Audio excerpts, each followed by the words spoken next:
할렐루야. 네. 오늘 말씀의 제목은 믿음은 보는 능력입니다. 믿음은 보는 능력입니다. 우리 기독교의 이 본질을 말할 때 말씀을 빼고는 말할 수가 없습니다. 기독교는 말씀의 종교입니다. 한번 따라해 주세요. 기독교는 말씀의 종교이다. 말씀의 종교이다. 이 기독교가 말씀의 종교라고 하는 것은 전부가, 우리의 신앙의 전부가 어디에 달렸다고요? 말씀에 달려있다는 거예요. 이 말의 의미를 깊이 있게 이해를 해야 깨달아야 될 이유가 있습니다. 기독교가 말씀의 종교라는 것은 무엇을 의미하는가? 우리 기독교인들은 말씀을 통하여 세상을 보는 자다 이겁니다. 기독교가 말씀의 종교라는 것은 우리는 말씀을 통하여 모든 것을 보고 판단하는 겁니다. 말씀의 관점에서 오늘을 해석하고 미래를 계획하는 것입니다. 말씀 빼버리면 우리가 보는 것이 없습니다. 말씀을 통하여 보는 것이지요. 여러분, 믿음은요, 말씀에서 오는 것이거든요. 우리 예수님이 씨 뿌리는 비유 하셨잖아요. 그 씨앗이 말씀이고, 말씀이 우리 마음에 떨어졌을 때에 어디에 떨어지느냐? 옥토가 되어야 돼요. 우리 마음이 이 말씀을 받아들이는 마음이 되어야 된다는 거예요. 그렇게 되면 이것이 올라와서 열매를 내는 것을 가리켜서 믿음이라고 그래요. 그러면 이 믿음은 여러분에게 오늘 믿음이 주어진 이유가 뭐냐? 말씀이 여러분에게 왔고 여러분이 그 말씀을 통하여 믿음의 사람이 되었어요. 그 믿음의 사람이 믿음이라는 것을 가지고 어떻게 살아가느냐 하면 보는 것입니다. 천국을 봅니다. 예수를 봅니다. 성령을 봅니다. 아버지 하나님의 영광을 봅니다. 우리가 말씀이 없으면 하나님을 볼 수가 없고 이 천국과 지옥을 깨달을 수가 없는 것이지요. 그래서 여러분의 믿음은 보는 믿음이 되어야 됩니다. 보는 만큼 믿음이 있는 거예요. 오늘도 이 어려운 시대에 절망하지 마시고 하나님이 우리를 위하여 일하시는 하나님의 놀라운 그 역사를 보는 자가 되기를 원합니다. 저는 뭐 이런 말 해가지고 욕을 얻어먹을지는 모르지만 너무 힘드니까 사람들이 자꾸 원망하고 불평하고 막 정부에 대해서도 막 짜증내고 막 그렇게 해요. 나는 오히려 잘 됐다고 생각해요. 왜냐하면 지금 이 상태로 한국교회는 희망이 없거든요. 아니 코로나가 없다 하더라도 솔직히 목회자로서 볼 때 한국교회가 미래가 안 보여요. 희망이 없어요. 그러면 어떻게 해야 되느냐? 우리가 엄청난 고난과 엄청난 어려움 속에 빠져봐야 정신을 차릴 수 있다니까요.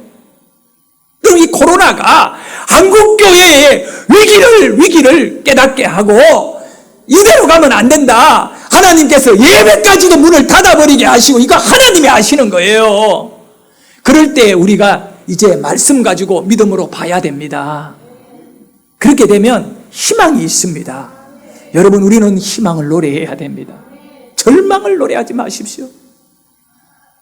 우리 하나님 여러분의 믿음을 들어 설 것이고 이 7월까지 어두운 속에도 하나님은 일하시고 결국 우리 모두에게 영광의 나라를 허락해 주실 것입니다. 제가요 지지난주에 이어가 지금 설교하고 있습니다만은 나아만이라고 하는 아람의 군대 장관이죠. 세상적으로 완전히 뭐 부족할 게 없잖아요. 그 사람도 몸이 딱 문둥병이 오니까 어떡합니까? 살 길 찾아가지고 이스라엘까지 오잖아요. 그리고 엘리사를 만나가지고 뭐 개인적인 생각으로 마당에서 얼굴 안 보여준다고 엘리사 짜증내고 분노하고 그러다가 결국은 뭐냐? 이 나아만이 요단강에 들어가는 것입니다.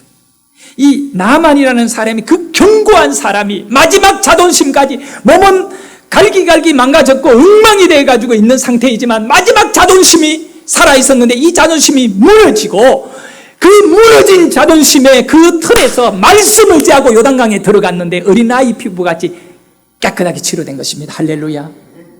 오늘 우리에게 요단강에 들어가야 할 길이 있어야 됩니다. 말씀이 있어야 됩니다. 하나님 말씀 없이 요단강에 뭐 10,000번인들 들어간들 무슨 일이 있겠습니까? 우리에게 하나님의 말씀이 있어야 됩니다. 그래서 이 양반이 요단강에 들어가서 깨끗하게 나왔으니까 얼마나 좋겠어요. 네. 그러니 막 그 기쁨을 빨리 자기 부인에게 전하고 싶고 자기 나라 임금에게도 전하고 싶고 뭐 그렇잖아요. 막 희망적으로 집으로 막 말 타고 군대 막 그 군인이 나아만이 얼마나 그랬는지 그 군대대요. 15절에 보면 나아만이 모든 군대와 함께 이렇게 군대를 끌고 다니는 사람이에요. 그런데 그가 막 고향으로 달려가야 되는데 아니에요. 치료 딱 받은 다음에 삶의 자세가 확 바뀌어져 버린 것입니다. 15절에 열왕기하 5장 15절에 나아만이 모든 군대와 함께 이 사람은 군대를 끌고 다니는 사람이에요. 근데 군대와 함께 하나님의 사람에게로 돌아왔다는 것입니다. 하나님의 사람에게로 돌아온 것입니다. 이 나만이라고 하는 사람이 은혜를 안 받으면 절대로 하나님의 사람에게로 돌아오지 않지요. 여러분 그렇습니다. 성도는요 은혜 받으면 주의 종에게 찾아가는 것입니다. 우리 성도님들 저한테 잘 안 오는 거는 은혜를 안 받아서 그래요. 은혜 받으면 자꾸 찾아갑니다. 우리 목사님 맞지요? 은혜 받으니까 막 자꾸 목사님에게 가잖아요. 그 똑같은 거예요, 여러분. 나만이요. 엘리사를 무시했는데 그 무시했던 엘리사의 말씀대로 했더니 막 기적이 일어나고 이야! 이렇게 해서 보게 되는 거야. 뭘 보느냐? 하나님의 사람을 다시 보는 거예요. 할렐루야.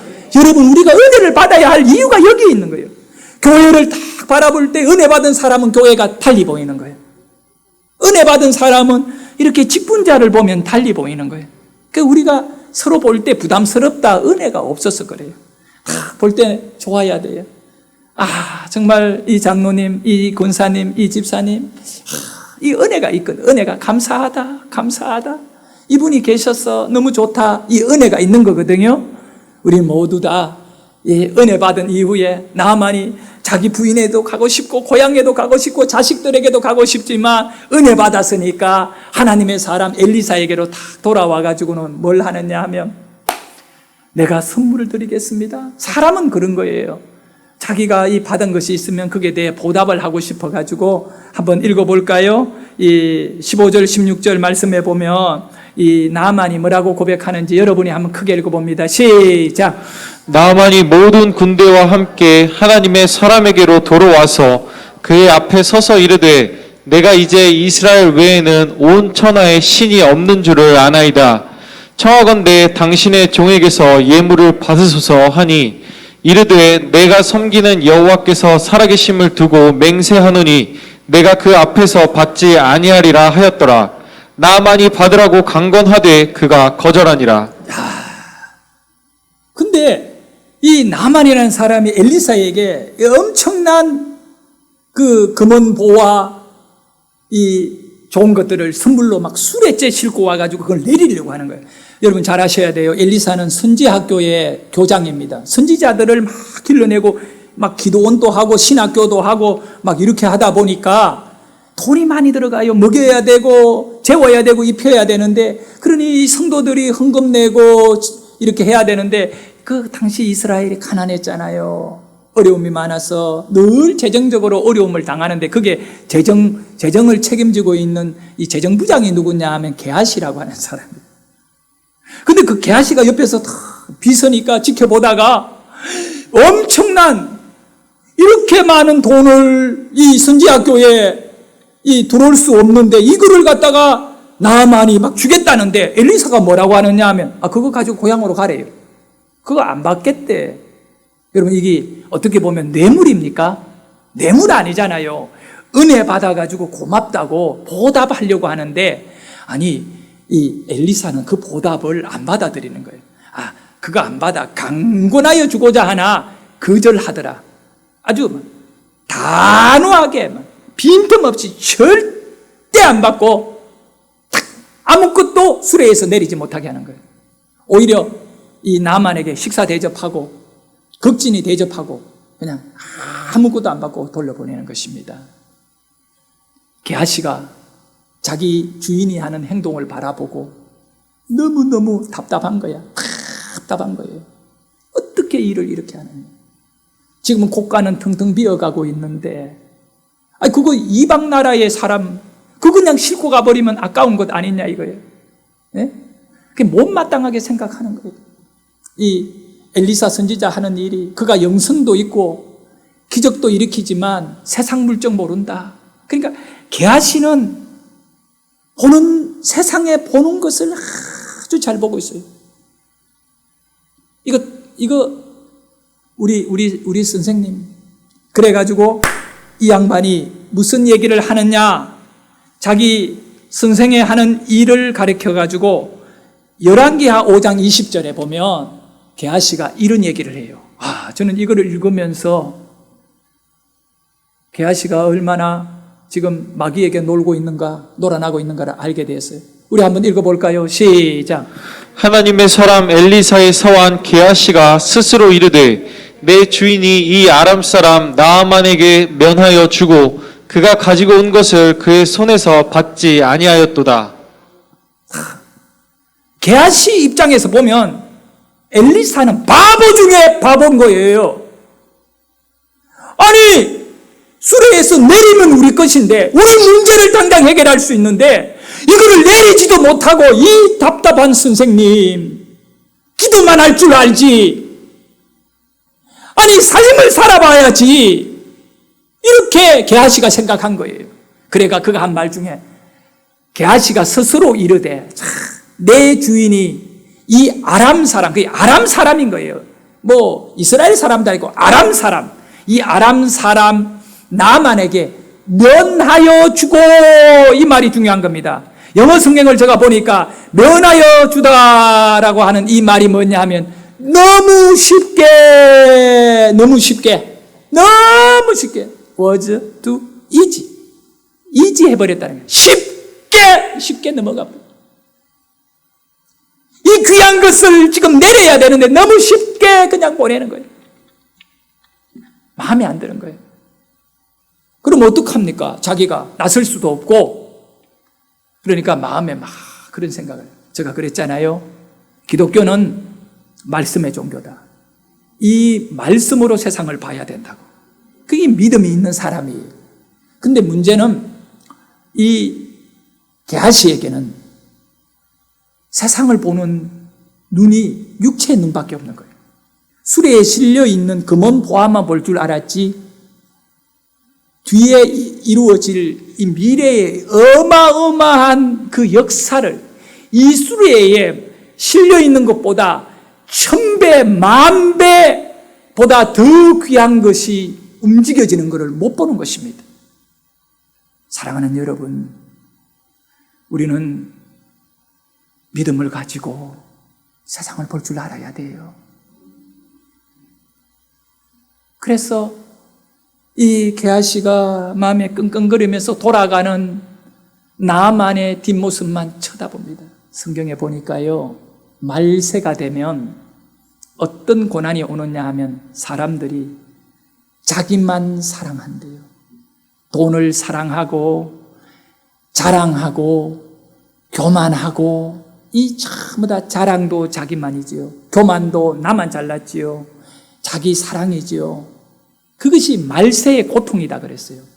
요즘 내가 얼마 전에 동성애를 찬성하는 이 잘못된 인간 한 명하고 대화한 적이 있어요. 목사인데요. 목사님이신데도 동성애를 찬성을 하는 사람이 있어요. 그런 사람이 있어요. 그래서 그 사람이 하는 얘기가 뭐냐 하면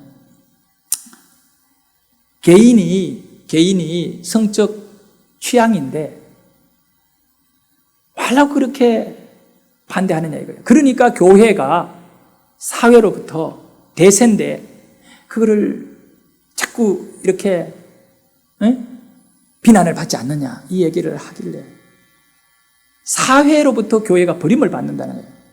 이 세상의 흐름을 쫓아가지 않으면. 그래서 내가 딱 한마디를 했죠. 목사님 같이 개인의 취향을 존중해줘야 되고, 사회의 흐름이 그쪽이고, 그 사람은 동성애자가 아님에서도 불구하고, 본인은 동성애 아니에요. 그런데 한 개개인의 그 인격을 존중해줘야 된다는 얘기를 하거든요. 어떻게 보면 세상적으로는 맞아요. 근데 그렇게 하면, 우리가 교회에서 그걸 반대하면 세상에 버림을 받는다고 하는데, 목사님 같이 그렇게 하시면요, 하나님께 버림받아요. 하나님께 버림받아요. 사랑하는 여러분, 공동체를 보는 눈이 없으면요, 결국 역사의 미래는 너무 어둡습니다. 엘리사는 왜 이 눈앞에 있는 금은 보화를 거부합니까? 이스라엘 공동체를 위해서 그래요. 지금 이것이 내가 받으면, 당연히 받을 자격도 있죠. 받으면 당장 선지학교를 운영하는 데는 도움이 되지만, 미래에 이스라엘이라고 하는 나라가 아람과의 관계성 속에서 이 공동체, 하나님의 나라, 하나님의 백성들이 미래에 당해야 될 고통을 생각할 때 그걸 못 받는 거예요. 안 받아야 된다는 것입니다. 개인을 너무 사랑하면요, 개인의 욕심에 끌려가면 공동체를 잃어버립니다.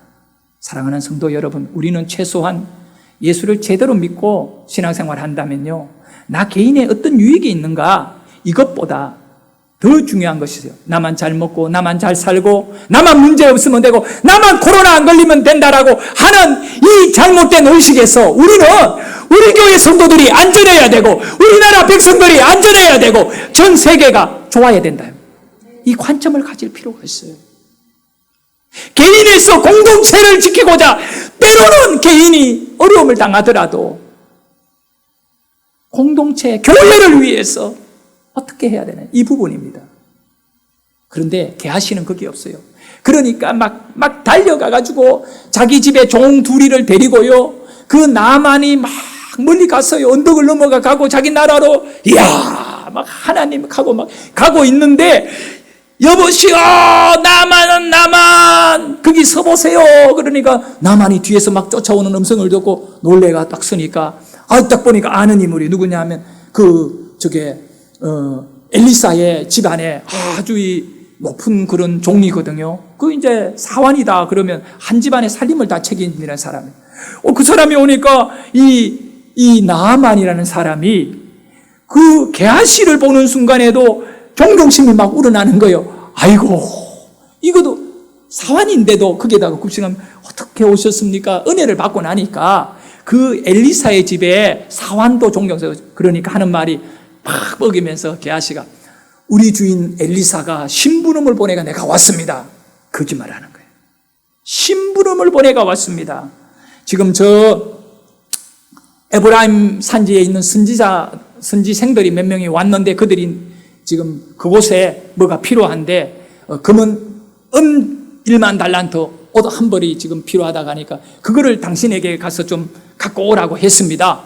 그러니까 이 나아만은 그걸 그대로 믿는 거예요. 그러면서 은을 한 달란트만 가지지 말고 2달란트 줄게요. 옷을 한 벌만 가지지 말고 2벌 줄게 하고 막 내려준 거예요. 그래가지고 이것을 이 게하시의 2 종들이 나귀에다가 싣고 그렇게 와서 이제 어떻게 하느냐면 자기 집안에다가, 게하시 자기 집에다가 이거를 딱 숨겨놓는 것입니다. 자기 집에. 여러분, 나만 생각하면요, 이 행동을 하는 것입니다. 근데 우리 기독교인의 삶의 정체성이 뭔지 우리는 살필 수 있는 성경 구절이 있는데, 말씀이 있는데, 그것이 바로 우리 예수님이 마태복음에도 보면 잘 나와 있고, 이 주기도문이에요. 주기도문은 기도로 끝나는 것이 아니라 우리의 삶이에요, 삶. 어떤 삶을 살아야 되는지를 구하고 하나님께 기도하라는 것입니다. 그 대상은 하나님이고, 기도의 내용에 보면 이 주기도문의 가장 중요한 핵심이 뭐냐면, 잃어버린 나를 찾고 너희는 우리를 하나님 앞에 발견하라는 겁니다. 그래서 첫 번째 기도가 오늘 우리에게 일용할 양식을 주옵시고. 여러분, 양식은요, 개인에게 필요한 겁니다. 오늘 내가 먹을 양식을 주셔서 감사합니다 기도해야 되는데 그게 아니고 우리가 어떻게 기도하라고요? 오늘 우리에게 일용할 양식을 주시옵고 우리가 살아야 돼요.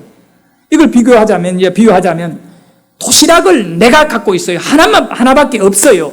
그런데 내 주위에 나와 함께하는 친구나 우리가 있는데 여기 한 2명이 도시락이 없어요. 그럼 어떻게 해야 되느냐? 일용할 양식을 우리가 먹어야 돼요. 나만 먹으면 되지 않아요. 그는 주님이 원하는 삶이 아니다는 거예요. 우리가 무너지면 안 되는 거예요. 주기도문은 계속적으로 우리를 주장하고요. 두 번째 어떻게 합니까? 두 번째 보면 바로 우리가 우리에게 죄의 문제예요. 아니, 죄는 개인의 문제거든요. 그런데 우리 예수님은 이것을 우리 안에 죄 문제를 해결하라는 것입니다. 이 죄 문제예요. 영적인 문제. 이거 우리입니다. 나만 구원받으면 되는 거 아니죠? 그 다음에 마지막에 보면 또 나왔어요. 우리를 시험에 들게 하지 마옵시고 악에서 구해달래요. 이 시험을 든다는 건 누구 존재가 있죠? 마귀잖아요. 마귀를 막아버리고 이겨내는 것은 내가 영적인 힘이 있으면 영적인 연약한 자가 마귀에게 잡아먹히지 않도록 내가 그를 막아주는 일도 또 해야 돼요. 중보기도도 하고 우리가 살아나야 돼요. 여러분, 깊은 믿음은요 우리를 품는 것입니다. 교회는 나로 존재하는 것이 아니라 공동체로 우리로 존재하고 우리는 좋은 믿음이 되어 잃어버린 우리를 찾아야 돼요. 정말 깊은 믿음에 들어가면 우리가 살아난다니까요. 자, 그런데 이 게하시는요 자기밖에 모르잖아요. 자기 집에다가 그걸 숨겨놓고 막 그렇게 해서 날뛰는데 이제 그렇게 해가지고 자기 집에다가 딱 숨겨놓고 엘리사에게 돌아왔습니다. 그랬더니 엘리사가 뭐라고 하느냐? 26절, 27절에 보니까 이렇게 얘기합니다. 여러분 한번 읽어보세요. 시작. 엘리사가 이르되 한 사람이 수레에서 내려 너를 맞이할 때에 내 마음이 함께 가지 아니하였느냐? 지금이 어찌 은을 받으며 옷을 받으며 감람원이나 포도원이나 양이나 소나 남종이나 여종을 받을 때냐? 그러므로 나아만 나병이 내게 들어 내 자손에게 미쳐 영원토록 이르리라 하니 게하시가 그 앞에서 물러나오매 나병이 발하여 눈같이 되었더라. 아멘. 게하시라고 하는 하나님의 선지자의 사환이에요. 저주를 받았습니다. 언제 저주를 받았느냐 하면 엘리사의 집에서 대문을 딱 나가는 순간에 물러나는 순간에 온몸에 문둥병, 그 게하시에게 들어갔던 그 문둥병이 확 퍼져가지고 그는 저주를 받았습니다. 여러분, 이 영의 눈이 어두우면 죽을 줄 모르고 이렇게 물질 쫓아가고 눈에 보이는 것 쫓아가는 것입니다. 지금 이 말씀이 우리에게 주는 중요한 교훈은 눈에 보이는 은과 비단 옷을 쫓아갔던 게하시는 망했다는 것입니다. 그는 개인의 유익을 위해 쫓아갔고 엘리사는 너무너무 안타까워하면서 너가 저지른 일을 네가 할지 못하느냐? 네? 그러면서 안타까워하는 거예요. 엘리사의 눈에는 이게 보이는 거예요. 엘리사는요, 이 나만이 이스라엘과 아람이라고 하는 이 두 나라의 이 심각한 갈등과 적대 관계에 있어 나만을 통하여 그가 믿음을 갖고 믿음으로 두 나라의 평화에 크게 서여질 거라고 믿었던 것입니다. 그 도전을 줬거든요. 그런데 게하시가 중간에 끼어들어가 자기 욕심 빨아내고 그거 하다가 게하시도 망하고 이스라엘 미래도 어둡게 만들어버린 것입니다. 우리는 나를 주장하다가 미래를 잃어버리면 안 됩니다. 우리는 지금 중요성을 갖고 있습니다. 우리 한국교회의 미래, 우리 주일학교, 또 이런 모든 다음 세대 미래, 우리가 여기서 정신을 차리고 1583년도에 그 선조 임금일 때지요. 맞죠? 그때 그 병조 판서라는 거는 국방부 장관이에요. 조선의 국방부 장관, 군대를 책임지고 있던 그 사람이 누구였느냐 하면 율곡이었습니다. 그냥 율곡이 자기와 상관없는 것을 얘기한 게 아니에요. 우리나라의 조선의 군대에 이거를 책임지고 있던 율곡이 선조 임금에게 상소를 올리게 됩니다. 전하, 나라의 기운이 쇠하여 풍정등화 같으오니 향후 10년 안에 10만 대군을 양성해서 이 한양에 2만 명의 군대를 주둔하고 나머지 8개도에 1만 명씩 배치하여 6개월에 한 번씩 사람을 교대시키는 것이 중요합니다. 그러니까 6개월은 집에서 일하고 6개월은 군인으로 일하고 젊은이들이 10만 명을 길러내야 된다는 거예요. 얼마나 시대를 내다보는 그런 눈이 열려 있는지 몰라요. 근데 선조가 그 얘기를 듣고 국방부 장관이 그 얘기를 하는 거예요. 그러니까 그래? 즉 국제정세가 그래? 예, 그러하옵니다. 근데 문제는 이 율곡은 그 서인 쪽에 속하고 동인에 속한 도성지 유승용이라는 사람이 있어요. 여러분, 어떤 사람이든 간에 장점이 있고 단점이 있습니다. 유승용은요, 이순신 장군이 정말 나라를 구하는데 쓰임을 받을 수 있도록 그렇게 귀양도 가고 어려움을 당할 때 이 유승용이가 이 이순신을 대변해주고 그런 너무너무 중요한 인물이에요. 그러나 그가 10년 전에 잘못된 판단 때문에 그 전쟁이 일어난 거거든요. 유승용이가 동인의 대표자인데 이 사람이 전하, 강력하게 판단합니다. 전하, 나라가 지금 평안하온데 군대를 양성한다는 것은 앞으로 화를 자초하는 일입니다. 그렇게 말합니다. 그러면서 그가 한 말이 뭐냐? 양호우환이라는 말이 있습니다. 호랑이를 길러놓으면 우환을 만나 화가 일어난다고 하는데 군대를 양성함이 이와 같사오니 거두어 주옵소서. 임금 입장에서는요, 뭐 군대 만들고 이러면 백성들이 힘들지, 돈 들지. 그러니까 뭐 군대 지금 뭐 나라가 편한데 군대를 만들자는 것보다는 안 만드는 것이 좋다는 쪽에 손을 들어주는 거예요. 그때 유성룡은 슬슬이 사표를 내고 고향으로 돌아갑니다. 그리고 1592년이 딱 10년이 되었을 때 왜군이요, 동네 앞바다에, 부산 동네 앞바다에 쳐들어와가 6년간을요 조선 땅을 다 짓밟았습니다. 그 수탈과 그 고통은요 이루만, 임금도 한양을 버리고 평양으로 도망을 갔고, 공동체를 생각해야지 여당이냐 야당이냐, 동인이냐 서인이냐, 서인이 율곡이 내놓은 것이 아무리 좋다 하더라도 우리는 동인이야, 무조건 반대. 그러다가 이 조선이 망한 것입니다. 사랑하는 성도 여러분, 공동체를 볼 수 있는 눈을 가지면 여당이 어디 있고 야당이 어디에 있습니까? 공동체를 볼 수 있는 눈을 가져야 합니다.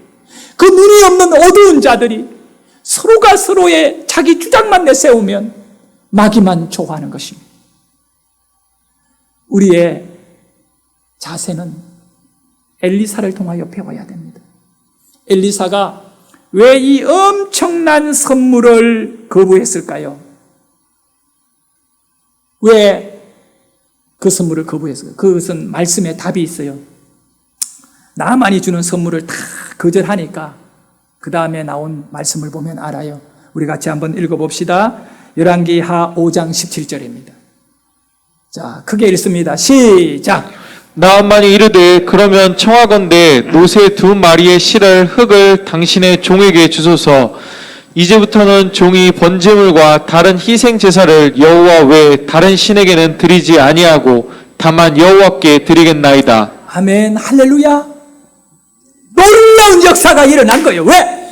그 나만이 자기 수레에 있는 선물을 내려가지고 엘리사에게 주려고 했을 때 이걸 받지 않는 기괴한 일이 일어나는 거예요. 세상의 사람들 가운데 이 검은 보화를 싫어할 사람이 누가 있단 말입니까? 도대체 나만이라는 사람이 엘리사의 삶이 이해가 되지 않습니다. 그때서야 이 나만에게 영의 눈이 열리기 시작합니다. 그러면 하나님의 사람 엘리사 선지자님, 내가 부탁이 하나 있습니다. 무슨 부탁이요? 당신 마당에 이 두 나귀에게 실을 만큼의 흙을 좀 나에게 주십시오. 그 흙을 주십시오. 내가 그것을 가지고 가서 가장 귀한 자리에 그것을 두고 그 흙을 가지고 가게 해달라는 거예요. 그리고는 내가 하나님께 제사를 드리겠대요. 여러분, 왜 흙을 갖고 합니까? 옛날에 그 외국으로 이민 가는 없는 참 힘든 시대에 우리 선배들 그랬잖아요. 50년대, 60년대, 70년대까지 이민 가는 사람들이 꼭 갖고 간 것이 있어요. 뭔지 아세요, 여러분? 요즘은 안 그래요. 주머니에 고향의 흙 한 줌을 탁 넣어가 외국으로 이민 갔다니까요. 고향을 잊을 수가 없도록 내 고향 흙 한 줌을 들고 이민 갔던 그 힘든 시대가 있었어요. 그리고 그들이 그 이민 생활의 고단함과 그 말 없는 많은 수모를 겪으면서 저녁에 한 번씩 힘들 때 고향에 흙을 내놓고 펑펑 울면서 위로받은 거예요. 왜 나아만이 엘리사의 마당에 흙을 갖고 갑니까? 하나님만을 잊지 않겠다는 거예요. 여러분, 오늘 우리에게 이런 영적인 삶의 통찰력을 가질 수 있어야 돼요. 엘리사는 그걸 보는 것입니다. 이제 여러분의 믿음이 어떤 믿음이 되어야 될까요? 저는 오늘 여러분에게 말씀드리고 싶은 것은 교회 공동체를, 여러분의 개인의 믿음이 건강하여지고 여러분이 하나님께 정말 복을 받는 인물로 쓰임을 받기 위해서는 엘리사와 같이 공동체인 교회를 가슴에 품으셔야 됩니다. 교회 흙을 퍼가고 이건 없겠지만 마음에 이 교회를, 공동체의 미래를 정말 간직하고 하나님을 예배하는 자가 되십시오. 그거를 볼 수 있는 것이 뭐라고요? 믿음인 것이죠. 기도드리겠습니다.